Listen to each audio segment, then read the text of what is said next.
자, 폴리우레탄 성형기술 기초특강 진행하겠습니다. 이번 시간에는 밀도에 대한 이야기를 해볼까 합니다. 폴리우레탄 성형기술과 밀도가 어떻게 연관되는지 이야기를 해볼게요. 먼저 밀도를 우리가 어떻게 생각해야 되는지 간단히 정의를 보고 이야기를 하겠습니다. 밀도의 정의는 자료 여기에서 가져왔고요. 밀도 정의는 이렇게 되어 있습니다. 일단 무게가 아니죠. 무게가 아니고요. 정확히 얘기하면 무게를 부피로 나눈 값. 근데 여기 보면은 측정값이라고 되어 있어요. 저는 이제 이 폴리우레탄 성형 기술에서 어떤 수치를 보았을 때 그게 측정값이냐 계산값이냐 이게 굉장히 중요하다고 보고 있어요. 계산값이라는 건 이론 수치에서 유래된 수치를 말하는 거고요. 측정값이라는 거는 뭐 중간에 계산 과정을 거치든 어쨌든 측정된 데이터를 가지고 계산해낸 값을 말하는 거예요. 그러니까 측정값은 리얼 수치죠. 현실에 존재하는 수치고요. 계산값은 존재하지 않을 수 있는 수치입니다. 이거 굉장히 중요하고요. 이 생각을 머릿속에서 버리고 어떤 수치를 대하게 된다 그러면 여러분은 특별히 오류에 빠질 가능성이 매우 높아집니다. 참고하시고요. 여기 그 자료가 있는데 PDF 자료예요. 이거를 보면서 밀도에 대한 생각을 조금 이야기를 해볼게요. 자, 요거고요. 자료는 밀도의 중요성 이렇게 돼 있고요. 그 다음에 이제 여기에 쭉 이야기가 나와 있는데 연질폼만 나와 있고요. 경질폼은 안 나와 있는데 사실 경질폼도 굉장히 중요한 스펙 중에 하나죠. 일종의 밀도는 제품을 정해주는 중요한 수치입니다. 그리고 밀도에 의해서 퍼포먼스, 폼의 성능을 표시를 해주는 거죠. 인디케이터. 밀도에 대한 정의는 이렇습니다. 아까 말씀드렸지만 무게, 단순히 무게가 아니라 무게를 부피로 나눈 값이다. 근데 이제 쭉 이렇게 설명이 돼 있는데 이거 넘어가고요. 연질폼에서 밀도의 범위는 되게 넓은 거죠. 브로드 레인지. 그 다음에 이 보면은 0.5 PCF부터 0점이 아니고요. 6 PCF까지다.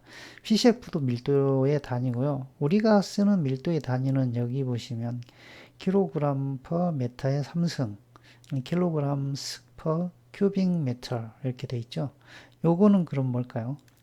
네, 파운드 퍼 큐빅 피트. 네. 여기 보면 1피트, 1피트, 1피트 이렇게 돼 있잖아요. 그러니까 여기 유럽이나 미국, 뭐 아메리카 쪽 이쪽은 이렇게 PCF 단위를 쓰고요. 여기 이 전 세계적으로 다른 나라들은 SI 단위는 킬로그램 퍼 메타 삼성 이렇게 돼 있는 단위를 씁니다. 그래서 수치가 다른데요. 어떻게 환산하냐면 요걸 16을 곱하면 이 값이 나와요. 쉽죠? 여기 16 곱하면 8이 되죠. 8. 8부터 여기 6에다가 16 곱하면 96이 되죠. 네, 8부터 96 kg per 메타 삼성. 그 다음에 요게 이제 여기 그림이 밀도에 대한 정의예요. 정의. 자, 보면 저울이 있고 저울 위에다가 시편을 올려놨고 이렇게 부피를 계산할 수 있게 가로, 세로, 높이 이렇게 해놨죠. 그래서 밀도는 이렇게 길이 곱하기 폭 곱하기 높이.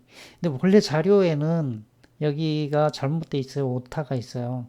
이 곱하기가 여기는 이퀄로 되어 있어요. 그래서 제가 수정했어요. 오타를. 그 다음에 무게 웨이트 나누기 부피 이렇게 되어 있습니다. 그래서 이제 이 뒤에 여러 가지 밀도 관련된 얘기들을 쭉 하고 있어요.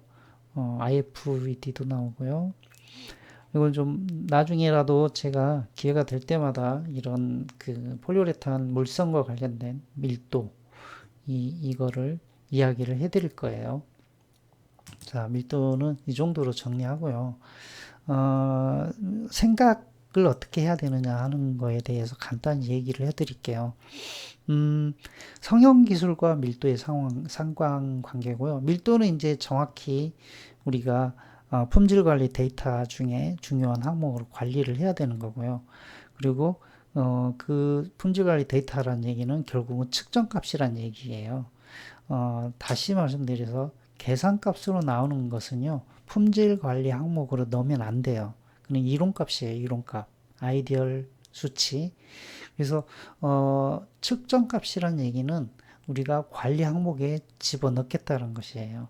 그래서 여러분이 보는 생산 현장이나 또는 실험실에서 폴리우레탄을 다룰 때 보는 많은 수치가 측정값인지 계산값인지만 구분을 해내도 성형 기술을 굉장히 산뜻하게, 스마트하게 또는 뭐랄까요, 논리적으로 정리해낼 수 있어요. 그래서 제가 이제 가르치는 사람들한테 꼭 이야기를 합니다. 그게 측정값이냐 계산값이냐. 예를 들어서 NCO 퍼센트나 OH 밸류 또는 점도 뭐 이런 것들이 있잖아요. 그게 측정값이냐 계산값이냐. 어떤 경우에는 측정값일 수도 있고 어떤 경우에는 계산값일 수도 있어요. 그런데 성적서에 표기되는 값은 반드시 어떤 값이어야 된다? 네, 측정값이어야 된다. 그럼 성적서에다는 왜 표기를 하느냐? 품질관리 항목이니까 표기를 한다. 그럼 밀도는 품질관리 항목이다. 이렇게 되는 거죠. 이렇게 생각을 확장해 나가는 거예요. 그 다음에 이제 밀도와 성형 관련 이야기를 해드리면 밀도와 제품 이렇게 연결을 시키는 거예요. 밀도와 제품인데 제품에 뭐하고 연결시키느냐. 여기서 이제 한 번 더 생각하게 되는 거죠. 즉 제품을 구성하는 소재. 저는 소재라고 표현을 해서 고분자만을 이야기하지 않습니다. 제품을 구성하는 폼이라면 제품을 구성하는 가스도 제품의 구성 물질 중에 하나죠. 그리고 구성 소재와 구성 비율도 중요하죠. 예, 얼마. 그래서 가스가 함량이 높아지면 밀도가 낮아지는 거고요. 그리고 무게가 무거운 필러가 들어가면 밀도가 높아지는 거고요. 이런 것들이 있죠. 그러면 지금 제가 이야기하고 있는 게 뭔가요? 네, 원료와 밀도의 상관관계를 이야기를 하고 있습니다. 그렇게 얘기하다 보면 결국은 그 밀도가 나오게 된 이유, 그 이유는 원료를 추적을 해봐야 되는 거죠. 그리고 또 하나가 있죠. 이게 몰드폼이고 오버패킹이라든지 아니면은 패킹할 때 어떤 덴시티, 밀도가 필요하다. 그럼 패킹 덴시티라고 하죠. 주입량 기준. 그러면 그것도 성형 조건하고 관계가 되는 거죠. 즉 밀도가 프리라이스 덴시티만 있는 게 아니죠. 성형 밀도가 있는 거죠. 그래서 성형 조건과 밀도의 상관관계.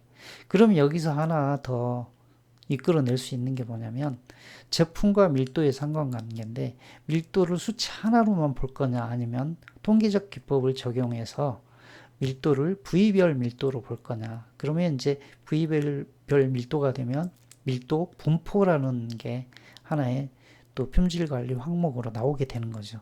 그래서 시편이 커지고 제품이 커지면 시편과 제품이 한꺼번에 나와서 지편 그러네요. 시편과 제품 그 관계가 제품이 크고 그 안에 시편이 작다 그러면 밀도 분포라는 게 반드시 관리 항목 중에 하나여야 되는 거죠. 이렇게 성형과 밀도의 상관관계를 연결시켜 볼 수 있습니다. 자, 밀도만 가지고도 굉장히 여러 가지 다양한 항목의 성형 관련된 이야기를 할 수 있고요. 그래서 밀도를 명확히 논리적으로 근거 있게 이해를 하는 것이 성형 기술을 업그레이드 하는 데 도움이 될 겁니다. 자, 이번 강의 이상으로 마칩니다. 감사합니다.